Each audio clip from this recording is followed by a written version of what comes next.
Hello बच्चों, स्वागत है आप सभी का आपके अपने YouTube channel Praveen Joshi classes में। आशा करता हूँ सभी बहुत अच्छे से होंगे। आज की वीडियो में मैं कक्षा 10 विज्ञान में भौतिक विज्ञान के बोर्ड एग्जाम की दृष्टि से जितने भी इंपॉर्टेंट क्वेश्चन हैं बोर्ड एग्जाम में 100% आने वाले हैं, उन क्वेश्चन को हम यहाँ पे सॉल्व करने जा रहे हैं। उनको देखेंगे और उनको हल करते हुए पढ़ेंगे आगे। ठीक है, तो चलिए शुरू करते हैं भौतिक विज्ञान को क्वेश्चन को। और अगर आपने इससे पहले और भी वीडियो मैंने बना दी है विज्ञान से रिलेटेड सभी एमसीक्यू क्वेश्चन की, रसायन विज्ञान की एक वीडियो बना दी है, जीव विज्ञान की एक वीडियो बना दी है। अगर आपने अभी तक नहीं देखी है तो आपने क्या करना है, वीडियो को देख लेना है। लिंक डिस्क्रिप्शन में मिल जाएगा या इसी वीडियो की प्ले में जाकर आप सिंपल उन वीडियो को देख लेंगे और अच्छे से तैयारी कर लेंगे। और आप लोग जो भी अभी तक यहाँ पे आ गए हैं वो क्या करें, वीडियो आपके सामने आई है तो वीडियो देखने के साथ साथ आपने है ना एक कॉपी ले लेनी है। और कॉपी में अपने आंसर में क्वेश्चन बोलते जाऊँगा, आपने आंसर भी नोट कर लेना है। मेरे आंसर बोलने से पहले आपने क्या करना है, क्वेश्चन सुनते ही ये क्वेश्चन को देखना है, वीडियो को पॉज कर लेना और उसका अपना आंसर लिखने की कोशिश करनी है। अगर आपको आता है तो अच्छी बात है, अगर गलत भी होता है तो कोई प्रॉब्लम नहीं है। आपको मैं जब बता रहा हूँ तो आपको यहाँ पे रिवीजन हो जाएगा दोबारा। ठीक है, तो आपके यहाँ पे क्या होगा, इसी वीडियो के अंदर आपको क्या अच्छे से रिवीजन हो जाएगा, तो आपको बार बार पढ़ने की जरूरत नहीं पड़ेगी। और इस वीडियो के एंड तक आप 4-5 चैप्टर के एमसीक्यू अच्छे से तैयार कर लोगे। उम्मीद करता हूँ ये वीडियो आपके लिए हेल्पफुल रहेगी और आप लोगों को पसंद आएगी और आप लोगों को इससे कुछ ना कुछ सीखने को जरूर मिलेगा आज की ट्रिप में। ठीक है, और ये वीडियो ऐसी नहीं कि आपको नॉर्मल वीडियो की तरह है। इस वीडियो में आपको सारे इंपॉर्टेंट क्वेश्चन ही मैं यहाँ पे करा रहा हूँ। और सारे, क्योंकि एमसीक्यू क्वेश्चन कहीं से भी पूछे जा सकते हैं, इसलिए मैं सारे क्वेश्चन करा रहा हूँ। तो आपके कम से कम 25 नंबर का जो होता है आपका, एक एक एक नंबर के क्वेश्चन आते हैं आपके। ठीक है, बोर्ड में आपके लगभग 25 नंबर के आसपास के जो है वो एक एक नंबर के क्वेश्चन आएंगे। पहले तो एमसीक्यूज आएंगे आपके 8-9, उसके बाद 19 तक 10 क्वेश्चन आएंगे एक एक नंबर के। ठीक है, उसके बाद 2 नंबर के क्वेश्चन में आप आजकल क्या हो रहा है कि 2 नंबर या 3 नंबर या 4 नंबर के क्वेश्चन में क्वेश्चन एक एक नंबर के 3 क्वेश्चन पूछ ले रहे हैं। तो इस प्रकार से पूछा जाता है, तो इस हिसाब से कम से कम 25 से 30 नंबर आपका क्या है, एक वन लाइनर क्वेश्चन से बन जाने हैं एमसीक्यू से। तो आपने क्या ना अच्छे से तैयारी कर लेनी है इनकी और अपने नंबर पक्के कर लेने हैं। ठीक है, बाकी आपके लिए हमने पीडीएफ भी बना रखी है। ठीक है, सभी इंपॉर्टेंट क्वेश्चन की टॉप 30 क्वेश्चन की जो पीडीएफ बना रखी है हमने वेबसाइट पर अपलोड कर दी है। तो आपने क्या करना है, प्रवीण जोशी क्लासेस गूगल पर टाइप करना है, मैंने बता रखा है उसको। उससे क्या करना है, वीडियो को डाउनलोड कर, वीडियो के बाद वहाँ जाकर आप अगर चाहें तो पीडीएफ भी डाउनलोड कर सकते हैं। ठीक है, चलिए आगे बढ़ते हैं, स्टार्ट करते हैं आज की वीडियो। पहला क्वेश्चन दिया गया, देखिए पहला क्वेश्चन दिया गया, गोलीय दर्पण के परावर्तक तल के व्यास को कहा जाता है। ठीक है, गोलीय दर्पण के परावर्तक तल के व्यास को क्या कहा जाता है, द्वारक कहा जाता है। क्या कहा जाता है, द्वारक कहा जाता है। ठीक है, जो परावर्तक तल होता है गोलीय दर्पण में, परावर्तक तल को क्या कहते हैं, द्वारक कहा जाता है। ठीक है, उसके व्यास को, परावर्तक तल के व्यास को द्वारक कहा जाता है। ठीक है, क्या कहा जाता है, द्वारक कहा जाता है। तो हमारा क्या हो जाएगा, ऑप्शन डी हमारा क्या हो जाएगा, राइट हो जाएगा। ठीक है, चलिए, फोकस दूरी क्या होती है, फोकस दूरी क्या होती है, जहाँ पे सभी प्रकाश किरणें क्या होती है, टकरा के, दर्पण से टकरा के एक बिंदु पे एकत्रित होती है, उसे क्या कहते हैं, फोकस दूरी दूरी कहते हैं। वक्रता त्रिज्या क्या होती है, जो गोलीय दर्पण है, उसकी त्रिज्या, उसकी उस वक्त उसकी त्रिज्या क्या कहलाती है, वक्रता त्रिज्या कहलाती है। और उसका जो व्यास होता है वो क्या कहलाता है, द्वारक कहलाता है। और ध्रुव क्या कहलाता है, जहाँ जो उसका सेंटर पॉइंट है उसका। ठीक है, चलिए आगे बढ़ता हूँ इसी के साथ। क्वेश्चन नंबर 2, वस्तु का आभासी और बराबर आकार का प्रतिबिंब बनता है। ठीक है, वस्तु का आभासी और बराबर आकार का प्रतिबिंब बनता है, ये आपको बताना है। ठीक है, किस में बनता है, देखो, ऑप्शन ए अवतल दर्पण, ऑप्शन बी उत्तल दर्पण, ऑप्शन सी समतल दर्पण और ऑप्शन डी इनमें से कोई नहीं। ठीक है, तो क्या कहा जा रहा है, वस्तु का आभासी और बराबर आकार का प्रतिबिंब बनता है, आभासी और बराबर आकार का बनता है समतल दर्पण में। किसमें बनता है, समतल दर्पण में। ऑप्शन सी हमारा क्या हो जाएगा, राइट हो जाएगा इसका। ठीक है, तो ऑप्शन सी को हम क्या करेंगे, फोकस कर देंगे इसमें। ठीक है, ये लीजिए हाईलाइट कर दिया हमने। उम्मीद करता हूँ यहाँ तक आपको समझ में आ रहा होगा। और बाकी जो बच्चे हमारे साथ जुड़े हुए हैं वो क्या कर रहे हैं, साथ में वीडियो को देखने के साथ साथ अच्छे से अपनी तैयारी भी करते जा रहे हैं, इसमें साथ के साथ रिवीजन होता जाएगा आपका यहाँ पे। ठीक है, वीडियो को पॉज कीजिए, क्वेश्चन पढ़ लीजिए, उसके बाद वीडियो को पॉज कीजिए, आंसर से पहले आप खुद क्या करें, आंसर बताने की कोशिश कीजिए। चलिए आगे बढ़ते हैं। नेक्स्ट क्वेश्चन है, गोलीय दर्पण की वक्रता त्रिज्या। ठीक है, गोलीय दर्पण की वक्रता त्रिज्या तथा फोकस दूरी में संबंध है। तो वक्रता त्रिज्या और फोकस दूरी में संबंध, क्या, फोकस दूरी वक्रता त्रिज्या की आधी होती है। ठीक है, मतलब क्या होगा,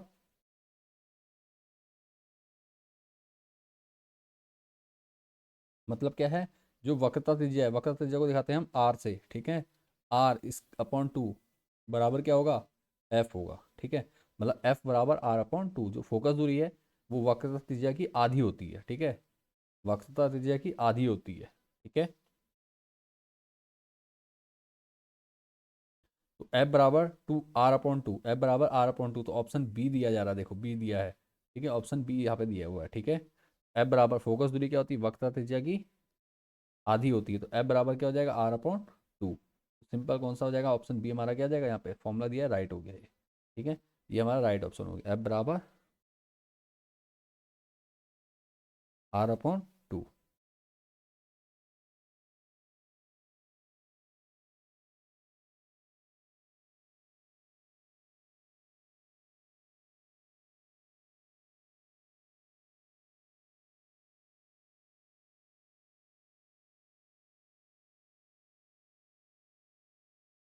ठीक है, आगे बढ़ते हैं, इसके बाद नेक्स्ट क्वेश्चन। किसी वस्तु का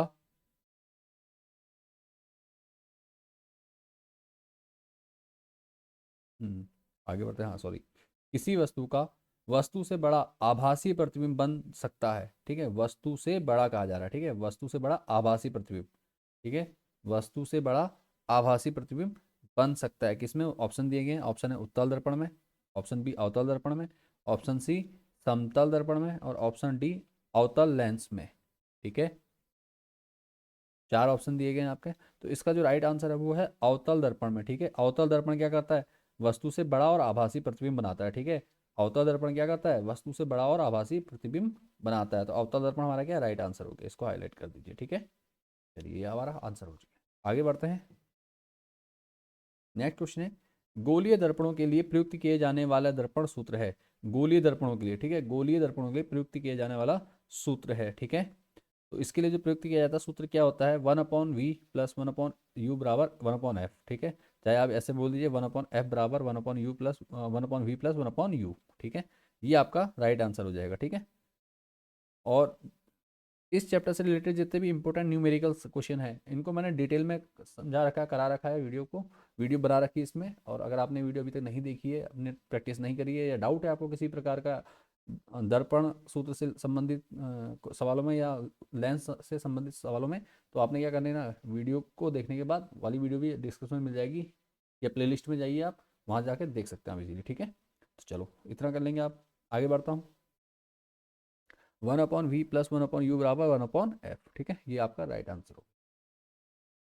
आगे बढ़ता हूँ नेक्स्ट क्वेश्चन की ओर।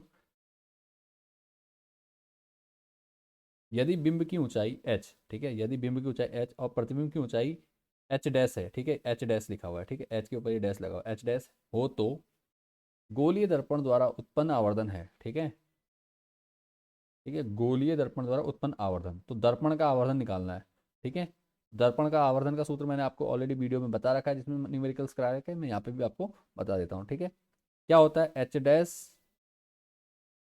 अपॉन एच होता है, क्या होता है, H dash upon H, M बराबर, आवर्धन को किससे दिखाते हैं, एम से दिखाते हैं, मैं लिख देता हूँ, आवर्धन को दिखाते हैं, ये आवर्धन है, आवर्धन को कहते हैं एम से दिखाएंगे, एम बराबर एच डैश अपॉन एच होता है, क्या होता है, एच डैश अपॉन एच होता है, क्लियर है, ऊपर एच डैश आएगा, नीचे एच आएगा, ठीक है। तो कौन सा है, देखो क्वेश्चन नंबर 6 का क्या हो जाएगा, ऑप्शन ए हो जाएगा हमारा, ठीक है, क्वेश्चन नंबर 6 का क्या हो जाएगा, ऑप्शन ए हो जाएगा, तो इसको हम हाईलाइट कर देंगे, ये हमारा क्या राइट आंसर है, ठीक है। तो सूत्र याद भी लिखना है, आवर्धन सूत्र क्या होता है, एम बराबर एच डैश अपॉन एच, आवर्धन सूत्र, ये बाकी जितने भी दिए सभी सूत्र क्या है, गलत हैं, सिर्फ क्या है एच डैश अपॉन एच, ये एच डैश क्या है, एच डैश है आपका प्रतिबिंब की ऊंचाई, ठीक है, प्रतिबिंब की ऊंचाई, और ये है बिंब की ऊंचाई अर्थात वस्तु की ऊंचाई, ठीक है, क्लियर हो गया आपको, आगे बढ़ता हूँ। निर्वात में प्रकाश की चाल होती है, ठीक है, निर्वात में प्रकाश की चाल होती है, कितनी होती है भैया, 3 × 10⁸ मीटर पर सेकंड, कितनी, 3 × 10⁸मीटर पर सेकंड, ठीक है, तो ये हमारा ऑप्शन ए हमारा क्या हो जाएगा, राइट हो जाएगा इसका, 3 × 10⁻⁸मीटर पर सेकंड। सभी क्वेश्चन जितने भी इंपॉर्टेंट है सारे मैं यहाँ पे आपको करा रहा हूँ, तो आपने क्या करना है, अच्छे से इनको तैयार जरूर कर लेना है, ये 2022 में भी पूछा गया क्वेश्चन है, ठीक है, ये आपका 2022 में पूछा गया है। आगे बढ़ते हैं इसी के साथ। दो माध्यमों की सीमा पृष्ठ, ठीक है, दो माध्यमों के सीमा पृष्ठ पर एक प्रकाश किरण लंबवत आपतित होती है, तो अपवर्तन कौण होगा, ठीक है, तो अपवर्तन कौण होगा, ठीक है, क्या कहा जा रहा है, सुनिए पहले, दो माध्यमों की सीमा पृष्ठ पर एक प्रकाश किरण लंबवत, अगर लंबवत आ रही जैसे ये है दो तो इस पर लंबवत पड़ेगी, तो उसका जो अपवर्तन होगा वो भी क्या होगा, लंबवत ही जाएगा, वापस जाएगी, ठीक है, लंबवत होगा तो उसमें क्या होगा, क्योंकि साइन आई बराबर साइन आर होता है, आप जानते हैं अपवर्तन में क्या होता है, स्नेल का नियम पढ़ा है आपने, साइन आई, एक मिनट, साइन आई बराबर क्या होता है, साइन आर। अर्थात जितना ही आपतन कोण होगा उतना ही अपवर्तन कोण भी होगा, ठीक है। आपतन कोण और अपवर्तन कोण दोनों क्या होंगे, बराबर होंगे। तो आपतन कोण कितना, लंबवत का, लंबवत का मतलब 90 अंश का, कितना, 90 अंश का। तो अपवर्तन कोण भी कितना होना चाहिए, 90 अंश का, ठीक है। कितना होगा, 90 अंश का। ऑप्शन देख लीजिए, 90 अंश का होगा तो कौन सा हो जाएगा, 90 डिग्री। ऑप्शन डी हमारा राइट हो जाएगा, ठीक है। समझ में आया कैसे किया। यह है स्नेल का नियम, आपने पढ़ रखा है, स्नेल का नियम। अपवर्तन का दूसरा नियम आपने पढ़ा, साइन आई और साइन आर क्या होता है, बराबर होते हैं, sine I equal to sine R, ठीक है। ये होता है आपतन कोण अपवर्तन कोण क्या होता है, आपस में बराबर होते हैं। तो क्या हो जाएगा, 90, अगर लंबवत आ रहा है तो 90, लंबवत का मतलब 90 अंश, तो इसका जो अपवर्तन होगा वो भी क्या होगा, 90 अंश, ठीक है। चलिए आगे बढ़ते हैं इसी के साथ।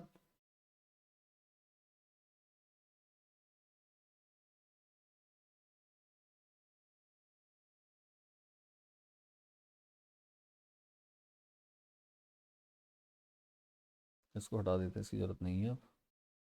चलिए क्वेश्चन नंबर 9 है, यदि उत्तल लेंस के सामने वस्तु 2f, ठीक है, द्वितीय फोकस पर रखी जाए तब इसका प्रतिबिंब बनेगा, ठीक है। द्वितीय फोकस पर अगर वस्तु रखी जाए, ठीक है, उत्तल लेंस बोला गया, उत्तल लेंस के द्वितीय फोकस पर अगर वस्तु रखी जाए तो उसका प्रतिबिंब बनेगा कहाँ पर, अनंत पर, 2f पर, f पर, या f और c के बीच। तो भैया जब उत्तल लेंस के सामने वस्तु को 2f पर रखा जाएगा तो प्रतिबिंब कहाँ बनेगा, 2f पर ही बनेगा, ठीक है। क्या होगा, 2f पर ही बनेगा। आंसर हमारा क्या हो जाएगा, ऑप्शन बी हमारा राइट आंसर हो जाएगा। ये हमने हाईलाइट कर दिया, ठीक है। क्वेश्चन नंबर 9 का ऑप्शन बी राइट हो गया। आगे बढ़ते हैं इसी के साथ। नेक्स्ट क्वेश्चन है, अवतल लेंस द्वारा सदैव प्रतिबिंब बनते हैं, अवतल लेंस के द्वारा, ठीक है, अवतल लेंस की बात की जा रही है। अवतल लेंस के द्वारा हमेशा प्रतिबिंब कैसे बनते हैं, अवतल लेंस के द्वारा ऑप्शन दिए, ऑप्शन ए पढ़ लेते हैं। ऑप्शन ए आभासी व छोटे, वास्तविक व बड़े, ऑप्शन सी अनंत पर, ऑप्शन डी वास्तविक व छोटे, ठीक है। तो अवतल लेंस की बात की जा रही है और सदैव प्रतिबिंब बनते हैं, ठीक है। अवतल लेंस के बारे में मैंने वीडियो में बता भी रखा है, मैं यहाँ पे भी बता दे रहा हूँ शॉर्ट में, ठीक है। तो क्या हो जाएगा, हमेशा अवतल लेंस क्या करता है, अवतल लेंस आभासी बनाता है और छोटे बनाता है, ठीक है। अवतल लेंस की बात हो रही तो अवतल लेंस क्या करता है, हमेशा आभासी व छोटे प्रतिबिंब बनाता है, ठीक है। तो हमारा ऑप्शन ए राइट हो जाएगा, आभासी और छोटे प्रतिबिंब, ठीक है। अवतल लेंस क्या करता है, आभासी और छोटे प्रतिबिंब बनाता है, ठीक है। क्लियर हो गया। क्यों बनाता है बता देता हूँ। अवतल लेंस कैसा होता है, इस प्रकार से होता है, एक मिनट, इस प्रकार से होता है। तो इसमें क्या होता है, जब प्रकाश की किरणें आती हैं, ठीक है, जब टकरा के क्या होता है, ऐसे करके एक बिंदु में मिलता है तो क्या होता है, आभासी और छोटा बनता है, ठीक है। प्रतिबिंब वस्तु से छोटा होता है इस प्रकार से, ठीक है। तो ये इस प्रकार से बनता है, तो इसलिए क्या होता है, आभासी और छोटे बनता है हमेशा, ये ध्यान रखेंगे आप। हाईलाइट करना आभासी और छोटे, ठीक है। आपने क्या करना है, अवतल लेंस हमेशा क्या करता है, आभासी और छोटे प्रतिबिंब बनाता है, ठीक है। तो नेक्स्ट क्वेश्चन में चलते हैं। एक लेंस को पुस्तक के पृष्ठ पर रखकर थोड़ा ऊपर उठाने से अक्सर बड़े दिखाई देते हैं, तो पुस्तक लेंस से एफ दूरी पे होगी, 2f दूरी पे होगी, अनंत पर होगी, या प्रकाशिक केंद्र व फोकस दूरी के बीच होगी, ठीक है। लेंस का नाम नहीं बताया है खाली, ठीक है, कोई भी हो सकता है लेंस। तो क्या हो जाएगा इसमें, देखो कोई प्रॉब्लम नहीं, इसका हो जाएगा। देखो जब क्या होता है, जब पुस्तक पृष्ठ को पृष्ठ के पर रखकर थोड़ा ऊपर उठाने पर, ठीक है, थोड़ा ऊपर उठाने पर अक्सर बड़े दिखाई देते, तो पुस्तक लेंस से प्रकाशिक केंद्र और फोकस दूरी के बीच में होगी, ठीक है। तभी क्या होगा, प्रतिबिंब बड़ा बनता है जब प्रकाशिक केंद्र और फोकस दूरी के बीच में हो गए, ठीक है, लेंस में। तो ये हमारा क्या हो जाएगा, राइट आंसर, प्रकाशिक केंद्र व फोकस दूरी के बीच में। ऑप्शन डी हमने टिक कर दिया। आगे बढ़ते हैं। एक उत्तल लेंस की क्षमता 2 डायोप्टर है, ठीक है, इसकी फोकस दूरी होगी, तो ये सब न्यूमेरिकल है। तो देखो क्षमता दी है, क्षमता को हम दिखाते हैं पी से, किससे दिखाते हैं, पी से, ठीक है। पी हमें दिया है 2 डायोप्टर। अब देखो आंसर सेंटीमीटर में दिया है, ठीक है। तो हमें क्या करना है, एफ बराबर होता है 100/P, जब सेंटीमीटर में निकालना। अब पी का मान कितना है, 2 है, पी का मान 2 है, तो 2 से काट दीजिए, कितना आएगा, काट के 50, और सेंटीमीटर है तो सेंटीमीटर में आएगा, ठीक है, क्योंकि हमने ये फॉर्मूला सेंटीमीटर का लिया है, ठीक है। फोकस दूरी से संबंधित जितने इंपॉर्टेंट क्वेश्चन हैं और न्यूमेरिकल्स हैं सारे मैंने करा रखे हैं। अगर आपने नहीं देखा है वीडियो अभी तक तो वीडियो को जरूर देखिएगा, ठीक है। लिंक डिस्क्रिप्शन में मिल जाएगा, नहीं तो आपने क्या करना, चैनल पे प्ले लिस्ट में जाके देख लेना है, ठीक है। तो 50 सेंटीमीटर, तो आंसर हमारा क्या हो जाएगा, राइट। ऑप्शन बी हमारा क्या हो जाएगा, राइट हो जाएगा, ठीक है। ऑप्शन बी हम करेंगे 50 सेंटीमीटर कर देंगे, ठीक हो गया। 2024 में क्वेश्चन पूछा भी गया आपके पेपर में, ठीक है। तो आगे बढ़ते हैं इसी के साथ। देखो सेम क्वेश्चन है, एक उत्तल लेंस की फोकस दूरी 20 सेंटीमीटर है, उसकी क्षमता होगी। अब यहाँ पे फोकस दूरी दे रखी, क्षमता पूछी गई है, ठीक है। सिंपल, सेंटीमीटर में दी है तो फॉर्मूला लगा देंगे आप। फॉर्मूला सेम लगना है, फॉर्मूला मैंने आपको बता रखा ऑलरेडी। चलो करते हैं इसको। एफ दिया हुआ है, एफ बराबर 20 सेंटीमीटर, ठीक है। ये लिख देता हूँ, हिंदी में लिखता हूँ, ठीक है। 20 सेंटीमीटर, तो हमें क्या निकालना है, हमें निकालना है पी। तो पी बराबर क्या हो जाएगा, 100/F, ठीक है। और उत्तल लेंस है, ठीक है। तो उत्तल लेंस की फोकस दूरी क्या होती है हमेशा,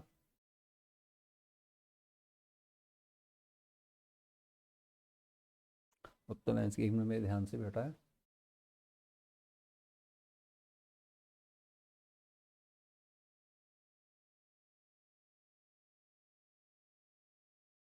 हाँ पॉजिटिव होगी, ठीक है। उत्तल लेंस की क्या होगी, फोकस दूरी हमेशा पॉजिटिव रहेगी, ठीक है। हाँ उत्तल लेंस की जो फोकस दूरी होती है वो हमेशा पॉजिटिव होती है, आगे ध्यान में।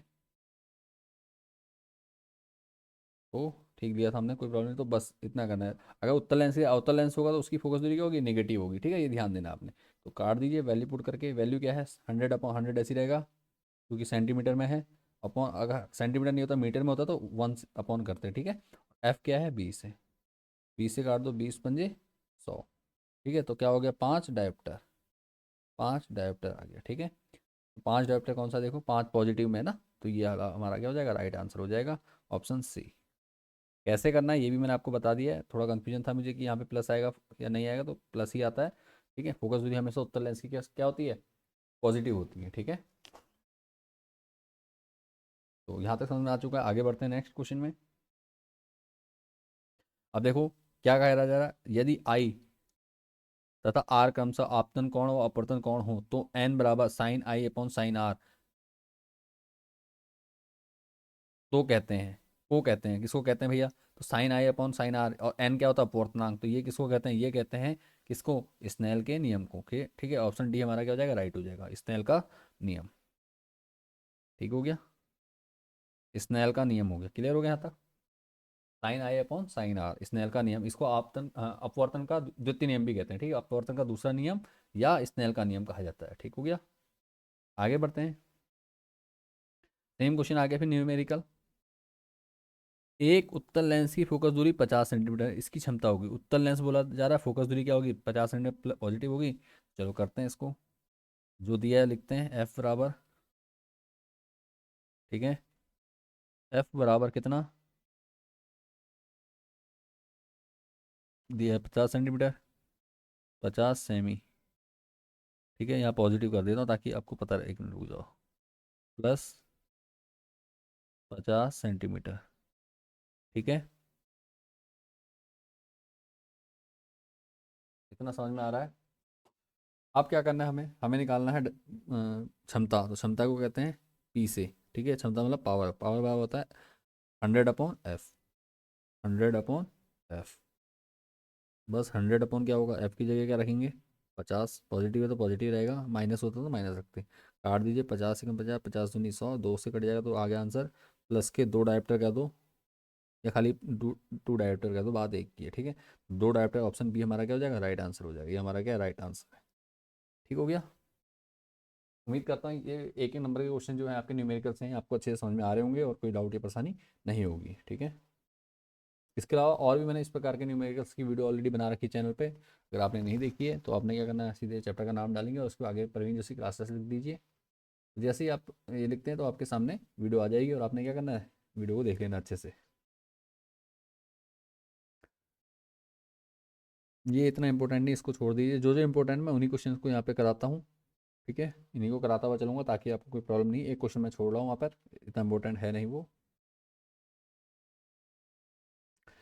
एक अवतल लेंस की फोकस दूरी 20 सेंटीमीटर है, ठीक है। एक अवतल लेंस की फोकस दूरी कितनी है? 20 सेंटीमीटर इसकी क्षमता होगी। तो सेम है, सिंपल करते हैं सवाल को। देखो क्या है, कहाँ गया हमारा भैया, फोकस दूरी दे रखा है एफ, अवतल लेंस है, अवतल लेंस है तो फोकस दूरी क्या होगी? माइनस होगी। तो एफ बराबर क्या लेंगे हम? -20, सॉरी माइनस तो लिखा ही नहीं, -20 सेंटीमीटर, ठीक है। और क्या करना है? पी निकालना है, तो पी बराबर हो जाएगा सेंटीमीटर में तो 100/F, तो 100 कर देंगे, 100/F की वैल्यू कितनी? -20, काट दीजिए, माइनस के 5 आ जाएगा, ठीक है। -5 क्या? डायोप्टर डी, इसको मैं यहाँ लिख दे रहा हूँ -5 डायोप्टर, ठीक है। क्षमता का मात्रक क्या होता है? डायोप्टर होता है, कभी कभी पूछ लेता है पेपर में। तो ऑप्शन देख लीजिए कौन सा, -5 किस में है? -5 डी, ठीक है। तो ऑप्शन डी हमारा क्या हो जाएगा? राइट हो जाएगा, ठीक है। डी का मतलब डायोप्टर है, ठीक है। आगे बढ़ते हैं। गोलीय दर्पण के ध्रुव और मुख्य फोकस के बीच की दूरी को कहते हैं, ठीक है। गोलीय दर्पण के ध्रुव और मुख्य फोकस के बीच की दूरी क्या कहलाती है? फोकस दूरी कहलाती है, ठीक है। क्या कहलाती है? फोकस दूरी, ठीक है। तो आंसर क्या हो जाएगा हमारा? बी ऑप्शन राइट हो जाएगा। इसको हम यहाँ पे टिक कर देंगे, ठीक है। गोलीय दर्पण और इसके बीच की दूरी, ठीक है। गोलीय दर्पण के ध्रुव, अब ध्रुव किसे कहते हैं मैं आपको बता देता हूँ एक बार। जैसे ये है आपका, ठीक है। तो गोलीय दर्पण का ध्रुव, ध्रुव ये कहलाएगा जब इसके बीचों भी एक लाइन खींचेंगे तो ये जहाँ पे ये है, ये बीचों बीच इसका एरिया क्या है? ध्रुव कहलाएगा। और मुख्य फोकस इसकी त्रिज्या का आधा, ठीक है। तो यहाँ पे अगर होगा फोकस तो इसके बीच की दूरी ये, सॉरी, ठीक है। तो ये दूरी क्या कहलाती है? हमारी फोकस दूरी कहलाती है, ठीक है। चलो बढ़ता हूँ आगे। अब है नेक्स्ट क्वेश्चन आपका, नेक्स्ट क्वेश्चन में चलते हैं और नेक्स्ट क्वेश्चन को करते हैं। नेक्स्ट चैप्टर है आपका मानव नेत्र और रंग बिरंगा संसार, ठीक है। पहला चैप्टर हमारा कंप्लीट हो चुका है एमसीक्यूज में, और वन लाइनर और एमसीक्यू सारे हमारे क्लियर हो जाएंगे इन्हीं से, ठीक है। आगे बढ़ते हैं। मानव नेत्र के जिस भाग पर किसी वस्तु का प्रतिबिंब बनता है वह होता है क्या? देखो, और सबसे बड़ी बात 16, 19 और 23 हर बार पूछा गया। कार्निया, परितारिका, पुतली या दृष्टिपटल। तो मानव नेत्र के जिस भाग पे वस्तु का प्रतिबिंब बनता है उसे कहते हैं दृष्टिपटल, ठीक है। ऑप्शन डी होगा, या रेटिना। अंग्रेजी में अगर आता है तो रेटिना कहते हैं, हिंदी में आता है तो दृष्टिपटल कहते हैं, ठीक है। तो ये आंसर हो गया हमारा ऑप्शन डी। ऑप्शन डी हमारा राइट आंसर हो गया कि ऑप्शन डी क्या है हमारा? रेटिना, ठीक है। इसी के साथ आगे बढ़ता हूँ। क्वेश्चन, एक व्यक्ति को, ठीक है, ध्यान से पढ़ेंगे सब क्वेश्चन को। एक व्यक्ति को आराम से सुस्पष्ट पढ़ने के लिए पठन सामग्री को नेत्र से 25 सेंटीमीटर से काफ़ी अधिक दूरी पर रखना पड़ता है। वह पीड़ित है, ठीक है। 25 सेंटीमीटर से दूर रखना पड़ता है, ठीक है। तो वह पीड़ित है, किससे पीड़ित है? कौन सा दोष है पूछा जा रहा है? जरा दूरदर्शिता, निकट दृष्टि दोष से, दीर्घ दृष्टि दोष से, या मोतिया बिंद से, ठीक है। तो भैया वो किससे है? उसको देखो, पास की वस्तुएं स्पष्ट नहीं दिखाई दे रही हैं, दूर रख के स्पष्ट देख रहा है, तो कौन सा दोष है? दूरदृष्टि दोष, ठीक है। कौन सा दोष है? दूरदृष्टि दोष, ठीक है। दूरदृष्टि दोष में क्या होता है? दूर की वस्तुएं तो स्पष्ट दिखाई देती हैं लेकिन पास की वस्तुएं स्पष्ट नहीं दिखाई देती हैं, ठीक है। ऑप्शन सी हमारा क्या हो जाएगा? राइट आंसर हो जाएगा। उम्मीद करता हूँ ये क्वेश्चन समझ में आ चुका है आपको। आगे बढ़ते हैं। सामान्य दृष्टि के वयस्क के लिए सुस्पष्ट दर्शन की अल्पतम दूरी होती है, तो ये होती है 25 सेंटीमीटर। कितनी होती है न्यूनतम दूरी जो है? वो क्या है? 25 सेंटीमीटर। क्या होती है? 25 सेंटीमीटर, ठीक है। 25 सेंटीमीटर, तो ये रख दीजिए, ये हो गया, ठीक है। 25 सेंटीमीटर। उम्मीद करता हूँ यहाँ तक आपको समझ में आ गया है। आगे बढ़ते हैं नेक्स्ट क्वेश्चन की ओर। क्वेश्चन नंबर 4,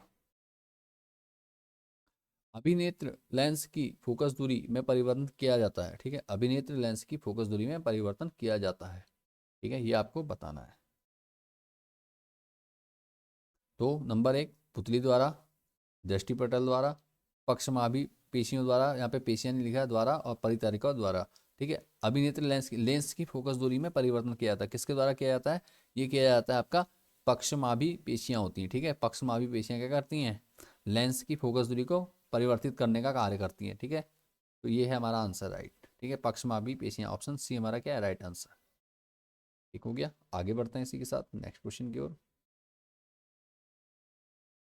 तो क्या कहा जा रहा है, जब श्वेत प्रकाश प्रिज्म से गुजरता है, ठीक है, जब श्वेत प्रकाश प्रिज्म से गुजरता है तो सर्वाधिक विचलन होता है। ठीक है, सर्वाधिक विचलन होता है, किसका होता है भैया, ये होता है बैगनी रंग का। किसका होता है, बैगनी रंग का। आपने बिबग्योर पढ़ रखा है ना, तो सबसे नीचे वाली जो वो रोशनी है वो कौन सी है, बैगनी है। सबसे ज़्यादा किसका होता है, बैगनी का, और सबसे कम किसका होता है, वो होता है लाल रंग की प्रकाश किरण का। ठीक है, प्रिज्म के द्वारा जब प्रकाश गुजरता है तो सर्वाधिक विचलन किसका होता है, बैगनी का होता है, और सब सर्वाधिक विचलन बैगनी का होता है, सबसे कम किसका होता है, लाल रंग की प्रकाश किरण का। ठीक हो गया, तो ऑप्शन हमारा सी राइट हो जाएगा, बैगनी रंग। ठीक है, वॉयलेट कहते हैं अंग्रेजी में। उम्मीद करता हूँ क्वेश्चन अच्छे से आपको समझ में आ गया है। आगे बढ़ते हैं, नेक्स्ट क्वेश्चन है श्वेत प्रकाश के वर्ण क्रम। ठीक है, वर्ण क्रम या वर्ण विक्षेपण भी कह देता कई बार। ठीक है, वर्ण क्रम में प्राप्त विभिन्न रंगों का क्रम अंग्रेजी में रंगों के नाम के प्रथम अक्षर से बने निम्न शब्द संकेतन द्वारा व्यक्त किया जाता है। किसके साथ, तो विबग्योर होता है, बैनी आह पिनाला कहते हैं हिंदी में, अंग्रेजी में होता है VIBGYOR, VIB, violet, indigo, blue, green, yellow, orange, red. तो ये वाला जो ऑप्शन ए हमारा क्या होगा, राइट होगा, विबग्योर कहते हैं। ठीक है, बाकी जितने भी ऑप्शन दिए हैं वो सब क्या है, गलत है, आगे पीछे अक्सर कर रखे हैं। ठीक है, तो हमारा जो सही है वो क्या है, विबग्योर। कैसे याद रखते हैं, विबग्योर। ठीक है, विबग्योर। ठीक हो गया, क्या कहते हैं, विबग्योर कहते हैं इसको। क्लियर हो गया यहाँ तक। ठीक, इनमें देखो बाकियों में जो दिखा लिया है एक एक अक्षर आगे पीछे कर रखा है, लेकिन आपको ध्यान देना है VIBGYOR। ठीक है, VIBGYOR, विबग्योर। ठीक हो गया, आगे बढ़ते हैं इसी के साथ नेक्स्ट क्वेश्चन में चलते हैं। नेक्स्ट क्वेश्चन है श्वेत प्रकाश के निम्न रंगों में से किस रंग की तरंगदैर्घ्य सबसे अधिक होती है।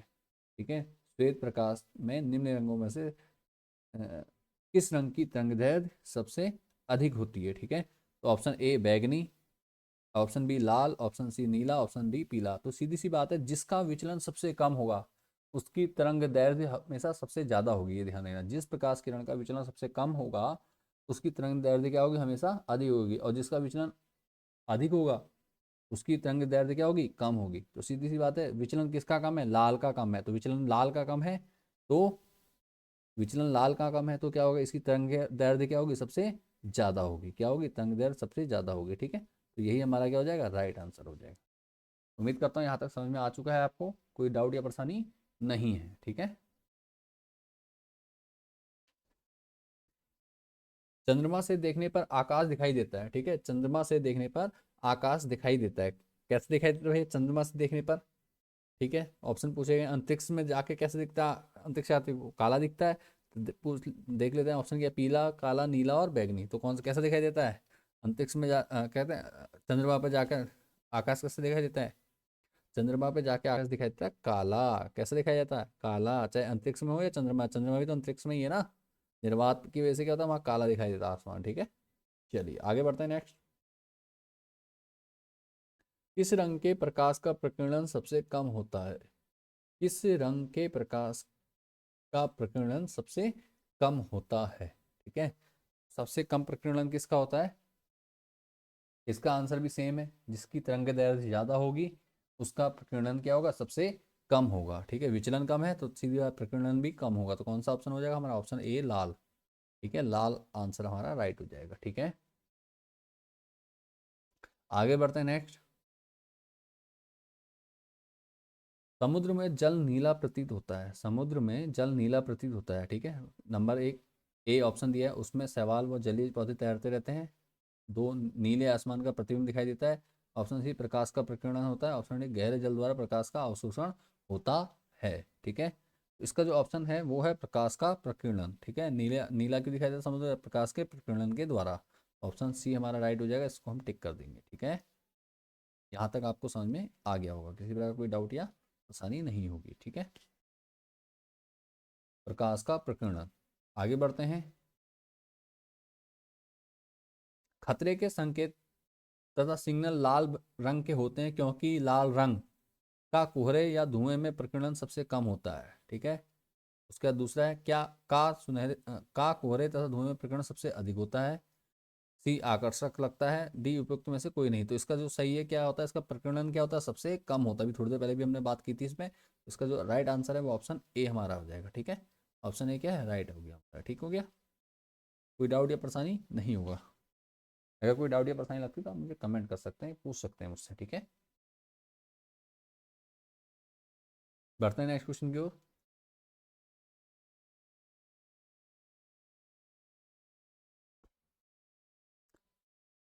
ऑप्शन क्वेश्चन है, टिंडल प्रभाव का उदाहरण है। टिंडल प्रभाव का उदाहरण है। ए शर्करा के जली विलयन से गुजरना, शर्करा के जली विलयन से गुजरना। नंबर दो, बंद कमरे में किसी छोटे छिद्र से प्रकाश का आना। ठीक है, इंद्रधनुष का बनना या उपयुक्त सभी। तो इसका जो है टिंडल प्रभाव का जो उदाहरण है वो है ऑप्शन बी, बंद कमरे में किसी छोटे छिद्र से में प्रकाश का आना। ठीक है, उससे क्या होता है, उस छिद्र से जब प्रकाश आता है तो वायुमंडल में उपस्थित जो धूल के कण होते हैं वो चमकने लगते हैं। ठीक है, यही क्या कहलाता है, टिंडल प्रभाव कहलाता है। ठीक है, क्लियर हो गया।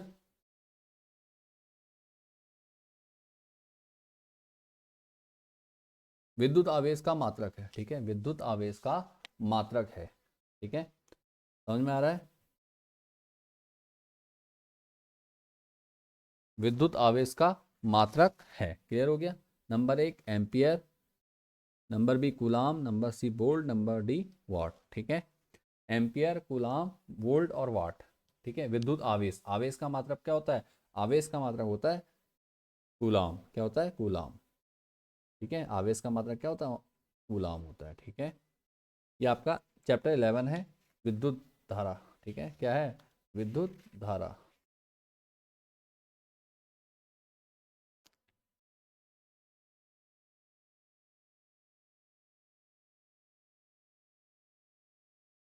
तो इसका आंसर क्या हो गया, विद्युत धारा का आवेश, आवेश का मात्रक क्या होता है, विद्युत आवेश का मात्रक। ठीक है, आवेश बोला जा रहा तो आवेश की बात जब होगी तो कूलाम होगा। ठीक है, आवेश का मात्रक कूलाम होगा। विद्युत धारा का मात्रक एम्पियर होता है, ध्यान देना।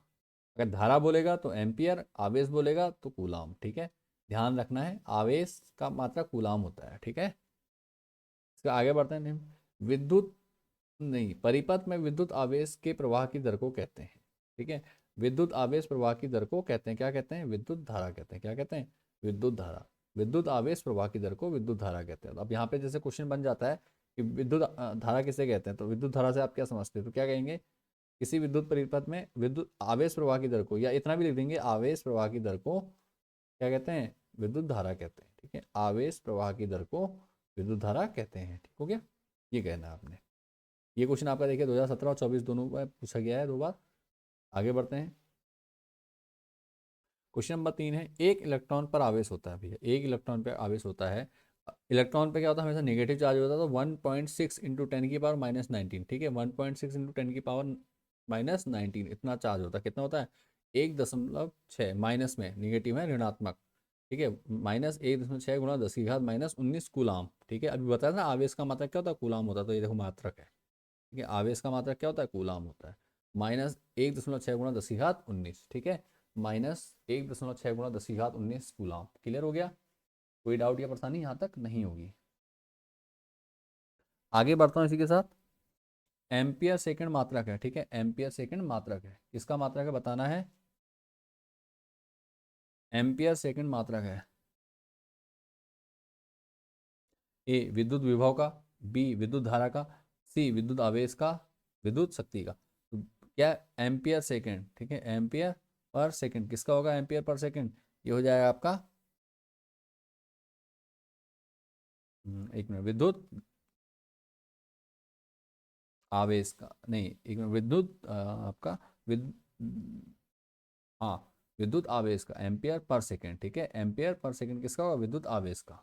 उसको हम हाईलाइट कर देंगे, क्वेश्चन नंबर 4 का ये हो गया। ठीक है, विद्युत आवेश का होगा, एम्पियर पर सेकंड किसका हो जाएगा, विद्युत आवेश का। खाली एम्पियर होता तो किसका होता है, विद्युत धारा का, लेकिन पर सेकंड दे रखा, एम्पियर सेकंड दे रखा है तो विद्युत आवेश। ठीक है, चलिए बढ़ते हैं आगे नेक्स्ट क्वेश्चन का। विद्युत विभवांतर का एसआई मात्रक है। तो विभवांतर का मात्रक क्या होता है, वोल्ट होता है। ठीक है, विभवांतर का मात्रक क्या होता है, वोल्ट होता है। तो ऑप्शन सी हमारा राइट हो जाएगा, ये हमारा राइट आंसर। ठीक है, आगे बढ़ता हूँ इसी के साथ नेक्स्ट क्वेश्चन में। अब क्या है, विद्युत परिपथ में प्रतिरोधक को निरूपित किया जाता है। प्रतिरोधक को निरूपित किया जाता है। प्रतिरोधक क्या होता है? प्रतिरोध ये है, ठीक है, प्रतिरोधक कहेंगे। ऑप्शन बी हो जाएगा राइट हमारा, ठीक है। ऑप्शन बी क्या होगा? राइट हो जाएगा। वैसे इतना इंपॉर्टेंट है नहीं, कई बार चित्र पूछ लेता तो ध्यान में रखना चाहिए, इसलिए मैं बता दे रहा हूँ, ठीक है। ये ठीक है, ये क्या है? प्रतिरोध या प्रतिरोधक कहते हैं इसको, ठीक है। चलिए आगे बढ़ता हूँ, नेक्स्ट क्वेश्चन। यहाँ पे भी खुली परिपथ, खुली पलक कुंजी अथवा स्विच को निरूपित कीजिए। तो खुली खुली परिपथ ये है, ऑप्शन सी हो जाएगा, खुला। अगर डॉट लगा है तो चालू है, और डॉट नहीं लगा है ऐसे करके तो ये क्या है? बंद है, ठीक है, खुला हुआ है, ठीक है। तो खुला हुआ है तो ऑप्शन सी हमारा क्या हो जाएगा? राइट हो जाएगा इसका। ऑप्शन सी को हमने टिक कर दिया। ये दोनों क्वेश्चन कभी कभार पूछ सकता है, जैसे 2016 में पूछा था एक बार, लेकिन इतना इंपॉर्टेंट है नहीं, आ सकता है तो आपको ध्यान में रहना चाहिए, ठीक है। चलिए, जैसे आपका उसमें देखो, घर घर में पंखा ऑफ है, पंखा ऑन है, ये मतलब समझिए, इसका मतलब ऑन, इसका मतलब ऑफ, ठीक है। कुंजी कुंजी ऑन है, खुली ये लगी हुई है कुंजी, बंद है, और ये खुली हुई कुंजी है, ठीक है। चलिए आगे बढ़ते हैं इसी के साथ। निम्नलिखित में से कौन सा पद विद्युत परिपथ में विद्युत शक्ति को निरूपित करता है? ठीक है, तो सूत्र बताना है सिंपल। विद्युत परिपथ में विद्युत शक्ति को निरूपित करता है, ठीक है। तो इसका जो ऑप्शन है, सूत्र होता है परिपथ शक्ति, शक्ति का सूत्र होता है ये आई स्क्वायर आर। क्या होता है? आई स्क्वायर आर, ठीक है, सूत्र है आई स्क्वायर आर। ऑप्शन डी को हम राइट कर देंगे, आई स्क्वायर आर, ठीक है, आई स्क्वायर आर। आगे बढ़ते हैं नेक्स्ट क्वेश्चन में। विद्युत प्रतिरोध का ऐसा ही मात्रक है, ठीक है, विद्युत प्रतिरोध का, अब प्रतिरोध कह दिया तो विद्युत प्रतिरोध की बात करी जा रही है, तो विद्युत प्रतिरोध का मात्रक क्या होता है? ओम होता है। क्या होता है? विद्युत प्रतिरोध का मात्रक क्या होता है? ऐसा ही मात्रक ओम, ठीक है, विद्युत प्रतिरोध का ऐसा ही मात्रक क्या है? ओम है, ठीक है। आगे बढ़ते हैं इसके बाद। निम्नलिखित सूत्रों में से कौन सा गलत है? ठीक है, इनमें से कौन सा गलत है पूछा जा रहा है, गलत बताना है, सही नहीं बताना है, गलत बताना है, ठीक है। वी बराबर आई आर होता है, ठीक है। अब आई बराबर क्या हो जाएगा? वी अपॉन आर, ये भी सही है। और फिर क्या कहते हैं? आर बराबर हो जाएगा वी अपॉन आई, ये भी सही है। तो आंसर क्या है? ये वी बराबर आई, आई अपॉन वी बराबर आर, ये क्या है? गलत है। कैसे गलत है? सिर्फ पक्षांतरण कराए इस, ये ओम का नियम है, देखो वी बराबर आई आर ओम का नियम है। इसमें क्या करा? आई निकाला तो आर अपॉन में चला गया तो वी अपॉन आर हो गया। इसी प्रकार आर निकाला तो वी अपॉन आई हो गया, ठीक है। और यहाँ पे ये क्या है? ये नहीं हो सकता, तो ये क्या है? ये गलत है। गलत बताना है तो गलत ही हो गया, ठीक है। बस इसमें सिंपल पक्षांतरण किया गया है और कुछ नहीं किया है, ठीक है। बच्चे इसमें कन्फ्यूज हो जाते हैं, लेकिन कन्फ्यूज होने की जरूरत नहीं। आगे बढ़ते हैं।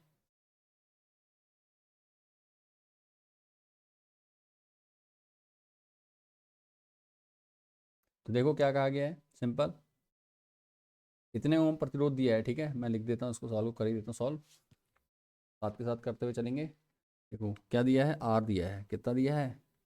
आर दिया है हमें, आर दिया है 1.5, ठीक है। आर बराबर कितना है?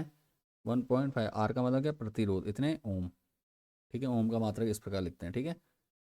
उसके बाद इतने एम्पियर, कितने तार में इतने एम्पियर धारा है, तो धारा का मात्रक होता है आई। आई बराबर कितना है? 1.5 एम्पियर, ठीक है। अब निकालना क्या है? तारों के सिरों के विभवांतर, तो वी बराबर क्या होता है? फॉर्मूला आई आर, अभी बताया थोड़ी देर पहले। बस आई और आर की वैल्यू रख देंगे, तो 1.5 इंटू 1.5 मतलब 1.5 का स्क्वायर, तो ये हो जाएगा 15 का स्क्वायर होता है 225, 0.1 और 1 2 अंक के बाद तो 2.25 हो जाएगा। वी है तो बोल्ट हो जाएगा आंसर इसका, ठीक है, बोल्ट कह देंगे, ठीक हो गया। तो 2.25 बोल्ट, कौन सा आंसर सही है हमारा? ऑप्शन डी हमारा क्या हो जाएगा? सही हो जाएगा, ठीक है। साथ के साथ में सॉल्व भी कर दिया, उम्मीद करता हूँ आपको समझ में आ गया होगा पूरा।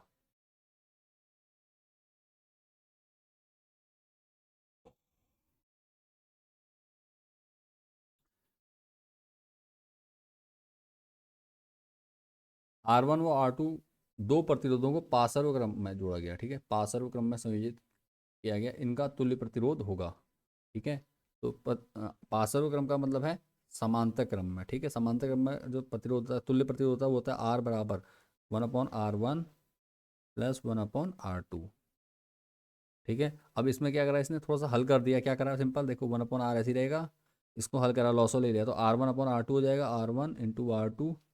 और इधर क्या होगा? देखो R1 से R1 कटेगा तो यहाँ हो जाएगा R2, प्लस इधर R2 से R2 कटेगा तो R1 बचेगा। तो R1 plus R2 upon R1 into R2, तो ऑप्शन कौन सा हो गया? ये हमारा क्या हो जाएगा? राइट हो जाएगा, ठीक है। ये हो गया। इस प्रकार करा है, तो ये हमारा राइट आंसर है। ठीक है, बहुत इजी क्वेश्चन है, आसान अगर आते हैं तो आसानी से आप कर सकते हो। ठीक है, इंपॉर्टेंट जो है आने वाले वो बता देना, न्यूमेरिकल्स आ जाते हैं कई बार। ठीक है, वो आते ही हैं आपके, वो आने ही है इसमें से। ठीक है, लेकिन कुछ एक्स्ट्रा क्वेश्चन मैं आपको साथ में करा रहा हूँ कि अगर कुछ पैटर्न चेंज कर भी देता है बोर्ड, तो भी आपका क्या है, कोई मार्क्स कटेगा नहीं, आप अच्छे से तैयारी करके गए होंगे आप पहले से। ठीक है, प्रत्येक 4 ओम प्रतिरोध वाले n चालक तारों को पासरव क्रम में संयोजित किया जाता है, इस संयोजन का तुल्य प्रतिरोध है। ठीक है, पासरव क्रम में संयोजित किया जाता है। ठीक है, तो यही फॉर्मूला यूज कर दीजिए जितने भी हैं। ठीक है, तो इसका जो आंसर हो जाएगा वो हो जाएगा आपका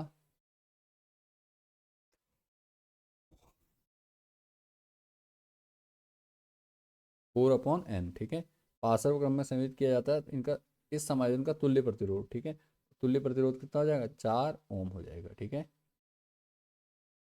4/n ओम, इसको कर देंगे आंसर, लिख देंगे ये वाला।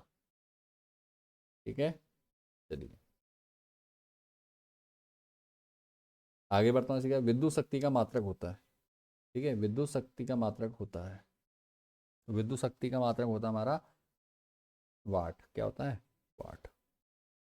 ये हमारा राइट हो गया ऑप्शन। आगे बढ़ते हैं। 1 किलोवाट घंटा बराबर होता है। ठीक है, 1 किलोवाट घंटा होता है 3.6 इंटू 10⁻6 जूल। ठीक है, 3.6 गुणा 10⁻6 जूल।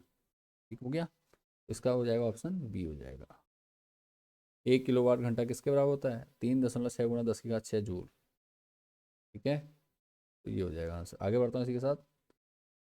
ओम का नियम है, इतना इंपॉर्टेंट है नहीं आने वाला, इसको छोड़ दीजिए, लंबा है इतना, कुछ जरूरत नहीं है इसका। यदि किसी प्रतिरोधी परिपथ में प्रवाहित धारा को दुगना किया जाए तो परिपथ में होने वाले ऊष्मा क्षय की मात्रा में प्रतिशत वृद्धि होगी। ठीक है, कितने प्रतिशत वृद्धि होगी, तो सीधी सी बात है, जब प्रतिरोध परिपथ में क्या धारा को दुगना करेंगे, तो दुगना करने में क्या होगा, पहले 100 होगी और प्लस 200 जोड़ देंगे। ठीक है, उसमें 300% की हानि होगी। कितने की होगी, 300%। जो राइट आंसर है हम इसको हाईलाइट कर देंगे। ठीक है, ये हमारा क्या हो गया, राइट आंसर। ठीक है, यह तो यहाँ पर हमारा चैप्टर आपका कहते हैं 11 कंप्लीट हो चुका है, विद्युत। ठीक है, और वीडियो भी काफ़ी लंबी हो चुकी है, इस वीडियो को इतना ही करते हैं, इस वीडियो को यहीं पे करते हैं, और आगे के जो चैप्टर हैं वो सेकंड पार्ट में मैं वीडियो बना के अपलोड करूँगा। तो आपने क्या करना, उस वीडियो को देख लेना, अगर यहाँ तक आपने वीडियो देख ली तो उस वीडियो को भी अच्छे से देख के तैयारी कर लेनी। इससे क्या होगा, आपका जो साइंस है, साइंस के सभी चैप्टर 13 के 13 चैप्टर आप अच्छे से तैयार कर लोगे, और बोर्ड में आपके 30 नंबर यहाँ से पूरे हो जाएंगे। कम से कम 30 नंबर आपके यहाँ से पक्के हैं। 30 से 35 नंबर आपके इतने पोर्शन से, जितना आपने करा दिया मैंने, इतने से आपके बनने हैं यहाँ से। कम से कम आपके अगर क्वेश्चन देखे जाएँ तो 15 से 20 क्वेश्चन आपको यहाँ से मिल जाएंगे देखने को। ठीक है, 15 से 20 क्वेश्चन कम से कम आपके बोर्ड एग्जाम में इन वीडियो से, 4 वीडियो से आने वाले हैं। ठीक है, 4 से 5 वीडियो जो आपकी है। ठीक है, 4 ही वीडियो है साइंस की। ठीक है, तो आपने क्या करना, अच्छे से तैयार कर लेना, और उम्मीद करता हूँ आप लोगों को वीडियो पसंद आई है, और वीडियो से आपने बहुत कुछ सीखा है। और वीडियो से कुछ सीखा है तो आपने वीडियो को लाइक कीजिए, दोस्तों के साथ ज़्यादा से ज़्यादा शेयर जरूर कीजिए। ठीक है, और अपनी बोर्ड तैयारी अच्छी कीजिए, आपको बोर्ड एग्जाम की हार्दिक शुभकामनाएं अभी से। अच्छे से पढ़ाई करते रहिए, और मिलते हैं नेक्स्ट वीडियो में। और वीडियो को देखने के लिए आपका बहुत बहुत धन्यवाद। मिलते हैं नेक्स्ट वीडियो में, बाय एंड टेक केयर।